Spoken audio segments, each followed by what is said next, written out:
मेरा दिल उछल कर हल्क में आ गया। मैंने संभलते हुए लहजे में पूछा, तुम्हें यह ख्याल कैसे आ गया? वीरा के साथ पाकिस्तान के डैनी नामी किसी मर्द का नाम पिछले दिनों अमेरिका भर के अखबारी इश्तिहारों में छपता रहा है। वो कोई पुरस्कार, ताकतवर, ज़िरक और हसीन मर्द है। तुम भी कुछ कम वजीह नहीं हो। मुझे शुबा हो रहा था कि तुम डैनी भी हो सकते हो और आजकल रोजी के दोस्त बने हुए हो। मैं भोंडे मगर मुदाफाना अंदाज में हंस पड़ा। तुम कह रही हो तो मैं खुद को वजीह मान लेता हूँ, लेकिन मैं पुरस्कारियत से लेकर हुस्न तक हर खूबी से महरूम हूँ। मैं वही रहना चाहता हूँ जो मैं हूँ। देवमालाई किस्म के जिंदाती इंसान आमतौर पर बुरे अंजाम से दो चार होते। तुम्हारा आखिरी फिक्रा तुम्हारी भरपूर जहानत का शाहकार है। वो तहसीन अमेज लहजम बोली, तुमसे मिलकर मुझे अनजानी से मुसर्रत हो रही है। अगर मैं रोजी से इजाजत ले लूं तो तुम कोई शाम मेरे घर पर गुजारना पसंद करोगे? वो आखिरकार अपने मतलब की बात पर आ ही गई। उसने वीरा और डैनी के नाम लेकर मुझे एक जहनी झटका लगाने की कोशिश की थी ताकि अपने शुबे की तस्दीक कर सके। मैंने वीरा के नाम को यकसर नजरअंदाज कर दिया और डैनी से लाताल्लुकी का इजहार किया तो उसने भी वीरा को फौरी तौर पर रोजी बना दिया। इसे वीरा के बारे में सब कुछ नहीं तो बहुत कुछ मालूम था। उसे वीरा और आइजक बेल की दुश्मनी का भी इल्म हो चुका था। वीरा ने उसे बस एक ही बात छुपाई थी कि उसके साथ मैं भी न्यूयॉर्क आया हुआ हूँ। मुझे जैनी के पास भेजने से पहले उसने ये कहानी तराशी थी कि वो रोजी बनकर न्यूयॉर्क में रुपोश थी और अपने बॉयफ्रेंड को उसके पास रवाना कर रही थी। वीरा ने जैनी को अपने बॉयफ्रेंड का कोई नाम नहीं बताया था। जैनी के लिए मेरी शनाख्त $1 के नोट के फटे हुए निस्फ हिस्से को मुकर्रर किया गया था। यही वजह थी कि मैंने जैनी के इस्तफसार पर अपने जहन में आने वाला पहला नाम ले डाला था। जैनी का हुस्न मेरे सामने था। अपनी जहानत वो बतदरीज साबित कर रही थी। मेरे गुमराह कुन तारुफ और दबे दबे रवैये के बावजूद उसे शुबा हो चुका था कि मैं ही डैनी था। मेरी दो टोक तरदीद उसका शुबा दूर नहीं कर सकी थी। आज़ादी और बेतकल्लफी के माहौल में मेरे जहन को मजीद कुरेदने की नीयत से उसने मुझे अपने घर में बुलाने की मानी खेज पेशकश कर डाली थी जिसे रद्द करना आसान नहीं था। रोजी से इजाजत लेने की क्या जरूरत है? मैंने अनजान बनकर बेपरवाही से कहा, हम दोनों आज शाम ही तुम्हारे घर आ जाएंगे। वो होटलों का खाना खा खा कर उकता गई है। मेरी ये दावत सिर्फ तुम्हारे लिए है। जैनी अपनायत भरी आवाज में बोली, रोजी तुम्हारे साथ नहीं आ सकेगी। आजकल वो अपने तहफ़्फ़ुज़ के कुछ मसाइल से दो चार है। उसने मुझसे इस बारे में कोई जिक्र नहीं किया। मैंने अहमकाना अंदाज में शिकवा किया, जब तक हमारे दरमियान मुफाहमत और दोस्ती का रिश्ता मौजूद है इसके सारे मसाइल हल करना मेरी जिम्मेदारी में शामिल है। वो किससे डरती है? आवाज नीची रखो और कुर्सी से ना उछलो। जैनी बुखला कर बोली, दूसरों के लिए हम इस वक्त SSS से खरीदारी के बारे में मुज़ाकरात कर रहे हैं। तुम्हारी ये बेसाख्ता हरकतें देखने वालों को शकूक व शुबहात में मुब्तला कर देंगी। सॉरी, मैंने खिफ़त से कहा, मैं भूल गया था कि इस वक्त मैं कहाँ हूँ। मर्जी के खिलाफ कोई बात सामने आती है तो मुझे अपने ऊपर काबू नहीं रहता। यह बुरी बात है। रोजी जैसी लड़की के साथ रहने के लिए तुम्हें इस आदत पर काबू पाना होगा, वरना एक दिन वो तुम्हें रोता छोड़कर किसी और के साथ चली जाएगी। मैं बहुत कोशिशें करता हूँ लेकिन रत्ती बराबर कामयाबी नहीं होती। अब बात अधूरी छोड़कर मुझे खामोश होना पड़ा। जैनी की फोन की घंटी बजी थी और उसने चौंक कर फुर्ती से रिसीवर उठा लिया था। फोन पर गुफ्तगू का आगाज होते ही जैनी के चेहरे पर नरमाहट आ गई और वो अपनी कुर्सी की पुष्टगाह से टेक लगाकर आगे पीछे छूने लगी। काम हो गया, तुम्हारा दिलचस्प और वजीह दोस्त मेरे सामने बैठा हुआ है। फोन पर जैनी के वो फिक्र सुनकर मेरे कान खड़े हो गए। दूसरी तरफ वीरा ही हो सकती थी। जैनी कुछ देर तक दूसरी तरफ से कही जाने वाली बातें सुनती रही, फिर हंसकर बोली, खूबियों के साथ इंसान में कोई ना कोई खामी भी होती है जिसे बर्दाश्त करना पड़ता है। तुम्हारा यह दोस्त तुम ही को मुबारक हो, मगर आदमी दिलचस्प है, तुमसे बहुत डरता है। इजाजत दो तो कल शाम इसे चाय पर घर बुला लूं। एक मरतबा फिर वो हूं हाँ करके वीरा का रद्द अमल सुन रही थी। उसके चेहरे के तासुरात से जाहिर हो रहा था कि वीरा ने उसकी हौसला शिकनी नहीं की थी। और डार्लिंग, तुम्हारा बहुत बहुत शुक्रिया। मुझे यकीन था कि तुम मेरी इस छोटी सी ख्वाहिश को रद्द नहीं करोगी, लेकिन मेरी इससे पहली और आखिरी मुलाकात होगी। अब इसे समझा दो। जैनी ने कहते हुए रिसीवर जल्दी से मेरी तरफ बढ़ा दिया। आइजक बेल के खिलाफ लड़ी जाने वाली भयानक लड़ाई का वो मोड़ अजीब व गरीब था। जैनी उसके मुलाजमा होने के बावजूद खुलकर हमारी मदद करने पर आमादा थी, लेकिन मुझसे मुलाकात होने के बाद वो वीरा से मेरे बारे में यूं बात कर रही थी जैसे उससे जाती इस्तेमाल की कोई बेजान चीज मुस्तार ले रही हो। अपने रिसीवर में मेरी आवाज सुनते ही वीरा की जुबान चल पड़ी। वही हुआ जिसका मुझे डर था। मैंने बुरा माने बगैर उसे खुली छूट दे दी है, मगर तुम इस बला के चुंगल में नहीं आओगे। तुम दोबारा उसके करीब भी नजर आए तो मैं तुम्हारा हशर खराब कर दूंगी। वीरा ने मेरा जवाब सुनने की जहमत किए बगैर फोन बंद कर दिया, मगर मैं मगमूम अंदाज में रिसीवर कान से लगाए बैठा रहा। मेरा ज़हन तेजी से काम कर रहा था। फिर मैंने बोलना शुरू कर दिया, दिली बहुत अच्छी लड़की है, मैं इसका दिल नहीं तोड़ूंगा, मगर कल की बात मुश्किल है। 2-4 रोज में मैं खुद ही लिली से बात करके इसके घर पहुंच जाऊंगा। ठीक है, ये तुम्हारा दर्द सर नहीं है। मैं खुद लिली को समझा लूंगा। दरमियानी वक्फों में मैं खामोश रहा, जैसे वीरा की बात सुन रहा हूँ। फिर बेजान रिसीवर लिली की तरफ बढ़ा दिया। उसने रिसीवर कान से लगाने के बाद क्रैडल पर डाल दिया। तुम रोजी से, जेनी ने मुझसे कुछ कहना चाहा, लेकिन उसके बकिया अल्फाज उसके हल्क ही में फंस कर रह गए। उसकी हैरत से फैली हुई आंखें अपने दफ्तर के दरवाजे की तरफ उठी हुई थी। आइजक, तुम कब आ गए? जेनी की जुबान से सरसराते हुए अल्फाज सुनकर मैंने पलट कर देखने का इरादा तर्क कर दिया और अपनी कुर्सी पर जम कर रह गया। जेनी मेरे सामने थी। नकास के अकलौते दरवाजे पर मेरा आजली दुश्मन आइजक बेल अचानक आ मौजूद हुआ था। मेरे दिल की धड़कनें यक व यक तेज हो गईं और दौरान खून कनपट्टियों में जोर मारने लगा। हाथ से बड़े हुए एतमाद की वजह से मैं बुरे शिकंजे में फंसा था। मुश्किल तरीन मसला यह था कि पिछली रात की तरह इस वक्त भी मैं तनहा था और रिंग्स के दफ्तर में मुतअद्दिद मुसल्लह अफराद मौजूद थे, जिसके एक इशारे पर मेरे चीथड़े उड़ा सकते थे। जेनी के दफ्तर की छत के नीचे दो दुश्मनों का यूं अचानक यकजा हो जाना किसी साजिश का नतीजा नहीं था। जेनी के इब्तदाई रद्द अमल ने उसकी बेगुनाही साबित कर दी थी। इस होलनाक इत्तिफाक से निमटने की बस एक ही उम्मीद थी कि एक दूसरे के नामों से अच्छी तरह वाकिफ होने के बावजूद मैं आइजक बेल का सूरत आशना था ना मुझे वो पहचानता था। मेरी पूरी कोशिश ये थी कि अपने सनसनाते हुए असाब पर काबू पाकर इसी तरह कुर्सी पर बैठा रहूं और आइजक बेल का सामना न करूं। निगाहें चार होने के बाद वहां कुछ भी हो सकता था। वो चंद सानिये मेरे लिए अजाब हो गए। कमरे में छाया वो मुख्तसर सा सुकूत मेरे अकब से उभरने वाली एक सर्द और सपाट आवाज ने तोड़ दिया। आपने मुलाकाती से निमट कर मेरे दफ्तर में आओ, कुछ जरूरी काम है। वो आइजक बेल की आवाज थी जिसे मैं मदहोशी के आलम में भी पहचान सकता था। इस वक्त खतरा महसूस करके मेरी छठी हिस्स जरूरत से ज्यादा तेज हो गई थी। मैंने दबेज फर्शी कालीन पर किसी के दूर चाहते हुए वजनी कदमों की मध्यम सी धमक सुनी और देर से अपने सीने में रुके हुए सांस को यकलख्त आजाद कर दिया। तुम फौरन निकल जाओ। जेनी अपनी कुर्सी से उठकर सरगोशियाना आवाज बोली। मेरा बास आ गया है, वो इस वक्त बहुत खराब मूड में है, तुमसे बाद में बात होगी। जेनी की बात मुकम्मल होने से पहले मैं ब्रीफकेस संभाल कर कुर्सी छोड़ चुका था। वो शायद मुझे दरवाजे तक छोड़ने के लिए मेज के अकब से निकल रही थी, मगर मैंने उसका इंतजार नहीं किया।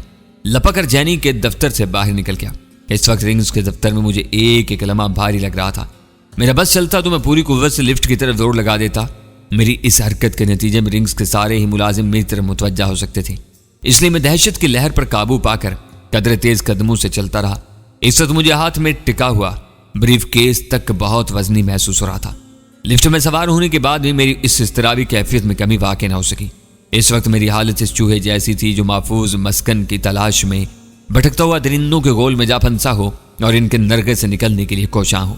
40 वेस्ट के फुलादी दरवाजे से निकलकर मैं कैनाल स्ट्रीट की खुली फिजा में आया तो मुझे यूं महसूस हुआ जैसे मुझे नई जिंदगी मिली हो। मैंने आज़ादी की इस फिजा में चंद गहरे गहरे सांस लिए और मेरे जहन से खौफ की धुंध तेजी से चटनी शुरू हो गई। आइजक बेल के होते हुए इसके दफ्तर से मेरे जिंदा निकल आने का वाकया एक मौजे से कम नहीं था। मुझे इस बदतरीन सूरत हाल में फंसाने की सारी जिम्मेदारी जेनी की थी। अगर वो मुझे इस गैर जरूरी गुफ्तगू में ना उलझाती तो मैं आइजक बेल की आमद से बहुत पहले वहां से निकल गया होता। इस नागहानी मुसीबत पर गौर करते करते कुछ और भी उकदे भी खुलने शुरू हो गए थे। मेरी धमकियों के बाद आइजक बेल अपने दफ्तर से फरार हो गया था। मैं इसी का सुराग खो चुका था। इससे राब्ता करने की हर कोशिश नाकाम हो चुकी थी। इस वक्त मैंने जेनी की जुबान से उसकी वापसी की खबर सुनी थी। अपने कानों से उसकी मानूस आवाज सुनी थी। वो किसी जरूरत के तहत इसी दफ्तर में लौट आया था, जिसका नंबर मुझे जुबानी याद था। कुछ कहा नहीं जा सकता था कि वो रिंग्स के दफ्तर में कितनी देर के लिए आया था। मैं फौरी तौर पर उसे फोन करने के लिए बेचैन हो गया। मुझे सामने ही एक फोन बूथ नजर आ रहा था, मगर कैनाल स्ट्रीट से फोन करना खतरनाक था। वो इस फोन बूथ का सुराग लगाकर फौरन ही अपने आदमी मेरे पीछे दौड़ा सकता था। इससे पहले वो कई बार ऐसी हरकतें कर चुका था जिनका मुशाहिदा मैं लंदन से करता चला आ रहा था। एक खाली टैक्सी रोककर मैं उसकी अकबी निशिस्त पर सवार हुआ और ड्राइवर को पैन प्लाजा पहुंचने की हदायत कर डाली। मैं दिली दिल में दुआ मांग रहा था कि मेरे होटल पहुंचने तक आइजक बेल रिंग्स के मामलात में उलझा रहे, ताकि मैं इससे बात करके अपने इन लर्जा खेज लम्हात की कुछ कीमत वसूल कर सकूं जो मैंने जेनी और आइजक बेल के दरमियान फंस कर गुजारे थे। ये मेरी खुशकिस्मती थी कि इस वक्त फाइनेंशियल डिस्ट्रिक्ट से ऊपर जाने वाले रास्तों पर ट्रैफिक की भीड़ नहीं थी। यहाँ वो फलस्तीनी ड्राइवर जानबूझकर ऐसी सड़कों से गुजर रहा था जिन पर ट्रैफिक की ज्यादा रुकावटें नहीं थी। नतीजा ये हुआ कि मैं चंद मिनट बाद ही अपने होटल के कमरे में था, जहाँ वीरा अपना मुंह सुजाए सख्त तैश के आलम में मेरी मुंतजिर थी। जेनी के साथ मेरी मुलाकात के नताज पर वीरा की वो बरहमी मेरे गैर मुतवक्का नहीं थी, मगर इस वक्त मेरे पास उसकी दिलजोई या नाजबरदारी के लिए वक्त नहीं था। इसे नजरअंदाज करके मैंने ब्रीफ केस मेज पर डाला और फोन संभाल लिया। फोन पर आइजक बेल की आवाज सुनकर मैंने इत्मीनान का एक गहरा सांस लिया कि मेरी वो भाग दौड़ आखिरकार बारावर साबित हुई थी। मैंने चुभती हुई आवाज में कहा, शर्मनाक फरार के बाद वापसी मुबारक हो। मुझे तवक्का नहीं थी कि तुम इतने बोधे साबित होगे। ओह तुम, उसकी आवाज में गुस्से के साथ हैरत का उनसर भी नुमाया था। मालूम होता है कि मेरे दफ्तर में हेलन तुम्हारी मुखबर थी, मैं इसे देख लूंगा। हेलन नहीं, मेरे सबसे बड़े मुखबर तुम हो। आज से हेलन तुम्हारी मुलाजमत में नहीं रही, मगर मुझे मालूम हो गया कि तुम थोड़ी देर पहले बदहवासी के आलम में वापस आए हो। तुम बहुत जलील और घटिया इंसान हो। उसकी आवाज कहरबार होगी। बदनाम इलाकों में रहने वाले तीसरे दर्जे के लोग भी आपस की लड़ाइयां खुद निपटाते हैं, एक दूसरे की तशहीर और मुखबरी नहीं करते। तुम इनसे भी गए गुजरे हो। लड़ाई के कायदों का तुम्हें जरा भी पास नहीं। मेरे दफ्तर के लोगों को मेरे खिलाफ भड़काकर तुम क्या हासिल कर सकोगे? मैं हर वो काम कर गुजरने पर तुल गया हूं जिससे तुम्हें जिज किया जा सके। मुझे खुशी है कि मेरे इस फेल से तुम्हें तकलीफ पहुंची है। हेलन तुम्हें पूरे अमेरिका में रुसवा करके रख देगी। समंदर के सरकश मौजों पर तैरता हुआ बुलबुला ये समझता है कि वो समंदर के सीने पर सवार और उससे बरतर है। हर आन बुलबुले बनते और फना होते रहते हैं। समंदर अजल से यूं ही ठाठे मार रहा है। वो बदनसीब लड़की भी रिंग्स का एक बुलबुला साबित होगी। कल तक वो अपना ज़हनी तवाज़न खोकर किसी पागल खाने में पहुंच चुकी होगी और अखबार वाले जल्द ही उसके हज़ियान को भूल जाएंगे। तुम उसे कोई जहरीला इंजेक्शन देकर पागल कर सकते हो, मगर अब सलाब के आगे बंद नहीं बांधा जा सकेगा। हार्लेम का खून तुम्हारे सर चढ़कर बोलेगा। तुमने देख लिया कि वसी पैमाने पर कुछ तो खून करके तुम भी मेरा कुछ नहीं बिगाड़ सके। मैं जहां था वहीं हूं और पहले से ज्यादा महफूज हूं। ब्लैक टैड को नहीं मालूम कि वो तुम्हारी सूरत में अपनी आस्तीन में एक सांप पाल रहा है। अगर वो कल रात जलकर जहन्नुम वासिल नहीं हुआ तो आज उसकी बारी आ जाएगी। फिर मैं देखूंगा कि तुम न्यूयॉर्क में कितनी देर मेरी निगाहों से छुपे रहते हो। तुम्हारी मौत तुम्हें खींच कर यहां लाई है। तुम्हारा दफ्तर इस कदर हसीन और शानदार है, किसे तबाह करने को दिल नहीं चाहता। मैं तुम्हारी तरह सफाक और संगदिल नहीं, बल्कि जमाल परस्त हूं, वरना अब तक तुम अपने दफ्तर की मुनक्किश 24 दीवारों के दरमियान जल भुनकर राख हो चुके होते। मैं तुम्हारे साथ इस अमानत में काम करने वाले सैकड़ों बेगुनाहों की जिंदगी को दाव पर लगाने के बजाय तुम्हें कहीं और घेर कर एहतियात से मारूंगा। मुश्किल यह है कि तुम मुझसे नहीं, मेरी आवाज तक से दहशत ज़दा हो जाते हो, इसलिए दफ्तर से निकल भागे हो। अपना कोई पता ठिकाना बता दो तो मैं तुम्हें पेश की इतला देकर कैफे किरदार तक पहुंचाऊंगा। काले एशियाई कुत्ते, ऐसे बड़े बड़े दावे मत करो। गुस्से में उसकी चिंगाड़ती आवाज बुलंद होगी। तुम मेरे घर को आग लगाने के मंसूबे बना रहे हो और मैं तुम्हारा बहुत कुछ बिगाड़ दूंगा। इन हर्जा सराइयों को छोड़कर अपने घर की खबर लोगे तो चौकड़ी भूल जाओगे। उसकी वो जवाबी धमकी मेरे लिए नाकाबिले फहम बल्कि बेसुरोपा थी। मैंने उसका मजाक का उड़ाते हुए पूछा, किस घर की बात कर रहे हो? मैं तो आजकल बेघर और तुम्हारे शहर का मेहमान हूं। तबाही ने राह पाली है। वो मेरी बात काट कर गुराया। 2 रोज से कराची में तुम्हारा एटमी बिजली घर खामोश है और अब वहां वीरानी ही वीरानी राज करेगी। इसके वो अल्फाज हथौड़ों की तरह मेरे आसाब पर गिरे और जहन माऊफ सा होकर रह गया। मुझे बेख्तियार अव्वल खान का शिकवा याद आ गया कि इन दिनों कराची भर में रोजाना 2 घंटे की लोड शेडिंग हो रही थी। मुझे सदमा था कि अव्वल खान ने बिजली की कमी की शिकायत की थी, मगर इस खबर का सिरे से कोई तज़किरा नहीं किया था जो आइजक वेल मुझे सुना रहा था। जब से आइजक वेल ने शी और डेविड स्टार्स में रास अलमेडा की जगह संभाली थी, मेरी और उसकी होलनाक लड़ाइयाँ चल रही थी, मगर सबसे बड़ी खराबी ये थी कि वह मेरे मुकाबले पर कभी खुद सामने नहीं आया था। अपने मोहरों को मैदान में उतार उतार कर पिटवाता रहा था।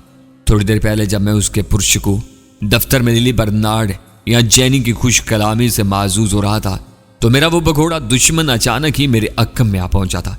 उसे देखने, परखने और पहचान लेने का एक नादर मौका था, लेकिन मेरी पोजीशन बहुत नाजुक थी। यह बदकिस्मती थी कि मैं इस वक्त बिल्कुल निहत्था था। मुसल्ला होता तब भी वो अपने 1-2 आदमी गंवाने के बाद मुझे आसानी से जेर कर सकता था।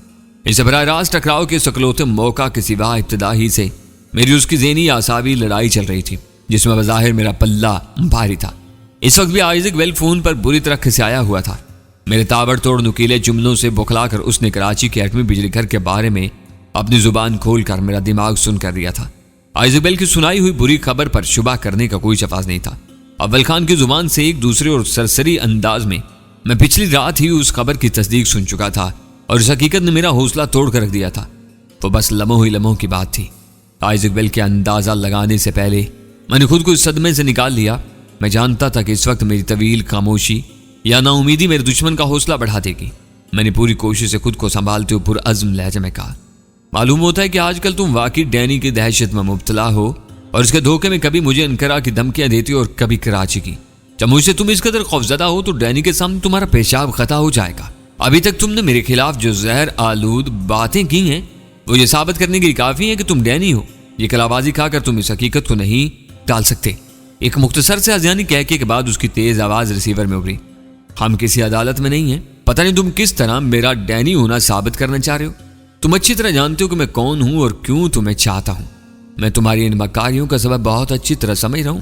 एक गहरे सांस के साथ आवाज उभरी। तुमने अंदाजा लगा लिया कि मैं तुम्हारी जुबान से तुम्हारी असलियत का इकरार क्यों सुनना चाह रहा हूं। तुम लाख इनकार करते रहो, फिर भी तुमको मालूम है कि मैं तुम्हें अच्छी तरह जानता हूं। तुम ना जानते तो मैं खुद तुम्हें जनवा देता। मैंने उसका मज़हक्का उड़ाते हुए कहा, यह तुम्हारी मेहरबानी है कि तुमने मुझे फोन से मुंसलिक CSD के ख्वाहिश के बारे में बता दिया। इसके होते हुए मुझे किसी तरह की फिक्र करने की जरूरत नहीं। मैं तुमसे खुलकर बात करता रहूंगा कि मैं डैनी नहीं हूं। तुम मेरे बारे में जो चाहो कह सकते हो। इस वक्त तुमने मुझे फोन क्यों किया है? उसकी गुर्राती हुई आवाज आई। तुम्हारी सादतमंदी की दाद देने के लिए। मैंने उसी लहजा में जवाब दिया। क्या बकवास कर रहे हो? सीधी तरह बात करो वरना मैं फोन बंद कर दूंगा। मेरे एक आदमी ने डेविड स्टार के फोन से मुंसलिक रिकॉर्डिंग मशीन पर तुम्हारे लिए पैगाम छोड़ा था कि तुम किसी बड़ी बर्बादी से बचना चाहते हो तो 4 बजे अपने दफ्तर पहुंचाओ और तुम तमाम खतरात मोल लेकर किसी फर्माबरदार बच्चे की तरह इस वक्त अपने दफ्तर में मौजूद हो। Shut up! ये तुम्हारी हर्जा सराई है। उसीली आवाज के बावजूद उसका खोखला लहजा उसके झूठ की चुगली खा रहा था। मुझे कहीं से कोई पैगाम नहीं मिला। मैं अपनी मर्जी से अपने दफ्तर में आया हूं। पता नहीं यहां कौन तुम्हारा मुखबर छुपा हुआ है। चूहे होते हुए बिल्ली की बराबरी करने की कोशिश मत करो। अपनी रईस इसाक भी खो बैठोगे। अब दावा न कर डालना कि तुमने दफ्तर अपनी मर्जी से छोड़ा था। तुम कौन हो ऐसे मशवरे देने वाले? उसकी आवाज की बरहमी ओद कर आई। ये तुम्हारे बाप का नहीं, मेरा दफ्तर है। मेरा जब जी चाहेगा मैं यहां आऊंगा, जब जी चाहेगा चला जाऊंगा। इस बार जाते हुए जरा सी एहतियात कर लेना। इस वक्त तुम अपने दफ्तर ना पहुंचे होते तो रात में वहां महदूद तबाही फैल जाती।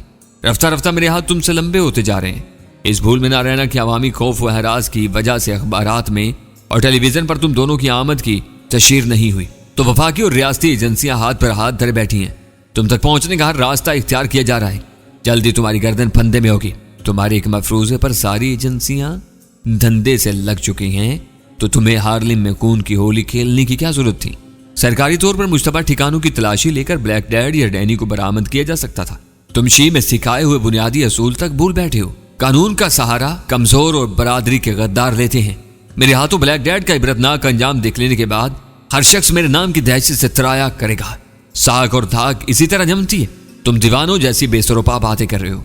अभी वफाकी और रियासती एजेंसियों की धमकी दे रहे थे और अब इनके मदद लेने वालों को बरादरी का गद्दार करार दे रहे हो।